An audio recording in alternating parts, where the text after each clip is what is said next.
Bonsoir à tous. Alors aujourd'hui sur le plateau, vous allez le voir, c'est une très belle femme. Elle fait du yoga, elle mise tout sur la bienveillance et le bien-être au travail. Et elle nous parle aujourd'hui de son concept, de son agence innovante qui est Zest. Bonsoir Diane. Bonsoir, c'est Vera. quoi l'idée de ce concept ? Alors j'ai créé Zest récemment avec l'idée de fusionner communication et bien-être pour mettre à profit tout ce qui peut tourner autour de cette sphère du mieux-être dont on parle énormément depuis quelques années. Donc ça passe par deux axes, accompagner les acteurs bienveillants, donc c'est des acteurs du bien-être, des professeurs de yoga, de pilates, des coachs, des nutritionnistes, des hypnothérapeutes, enfin tous ces acteurs qu'on peut trouver dans cette sphère que j'accompagne dans leurs besoins en communication et que je mets en lien avec les entreprises pour développer des projets de qualité de vie au travail avec des besoins qu'on définit et des objectifs qu'on définit également ensemble pour apporter un souffle nouveau à ce qu'on appelle la qualité de vie au travail, mais de manière concrète et au-delà de l'aspect un peu cosmétique de la chose, donc du baby-foot dans le hall ou de la plante verte sur le coin du bureau, mais vraiment en redonnant du sens à l'humain au cœur de la stratégie de l'entreprise. Qu'est-ce qui t'a donné envie de te lancer ? Est-ce qu'il y a une expérience un peu personnelle tu te dis, allez, je me lance Un petit peu, oui. J'ai 10 années en tant que salariée en entreprise derrière moi, donc j'ai été responsable communication et marketing dans un très grand groupe pendant plusieurs années et dans 2 PME locales.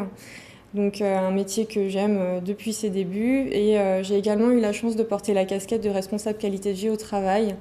Donc forcément ça a généré quelques sensibilités au sujet et puis voilà, mon côté professeur de yoga en parallèle, passionné de développement personnel.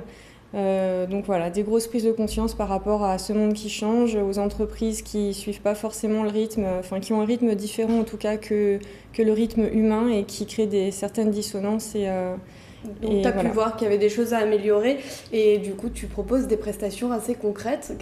Est-ce que tu peux nous en citer l'une ou l'autre ?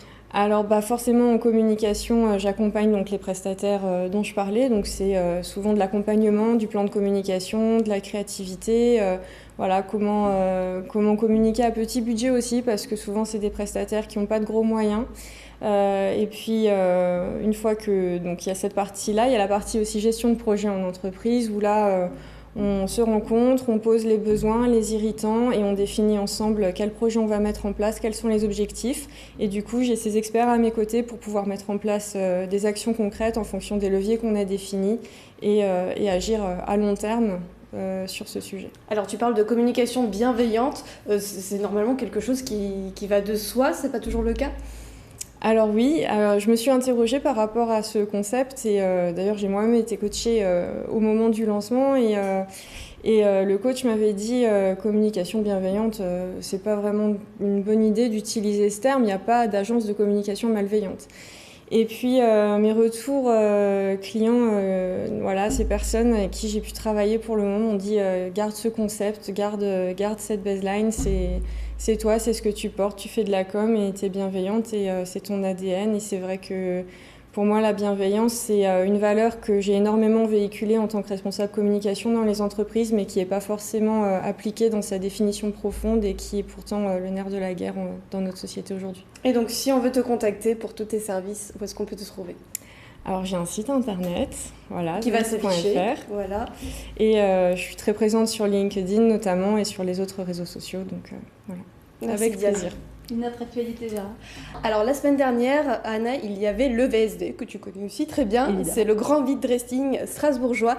Et j'en ai profité pour découvrir un stand absolument fabuleux, vous allez le voir. Ils font quelque chose de très sympa. Ce sont des bougies et des savons avec un packaging, ce qu'on peut appeler régressif. Ça s'appelle le chat dans l'armoire. Alors un nom rigolo, mais promis, aucun test n'est réalisé sur les animaux. Les produits sont fabriqués dans un labo à Strasbourg. Les ingrédients utilisés sont bio. Ça sent super bon. Et c'est à découvrir chez une quinzaine de revendeurs en France et sur le site qui s'affiche en dessous. Ça aussi, c'est bienveillant. Et alors, un autre coup de cœur pour cette semaine ? Alors, c'est notre youtubeuse préférée qu'on a déjà eu en plateau, Alomaya. Elle a participé au Face Awards qui a été lancé par la grande marque réputée NYX. Et regardez le résultat, c'est fabuleux.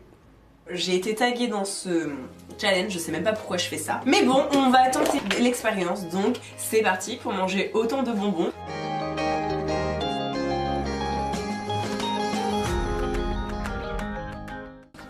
On reste pour ça.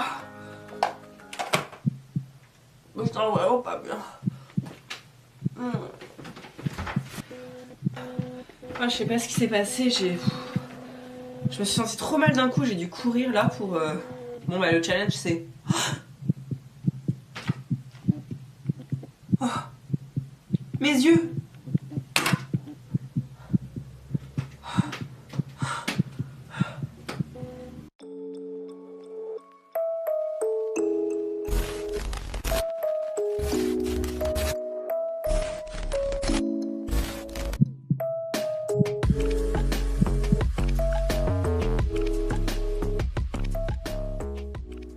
C'est un maquillage pas comme les autres. C'est très créatif.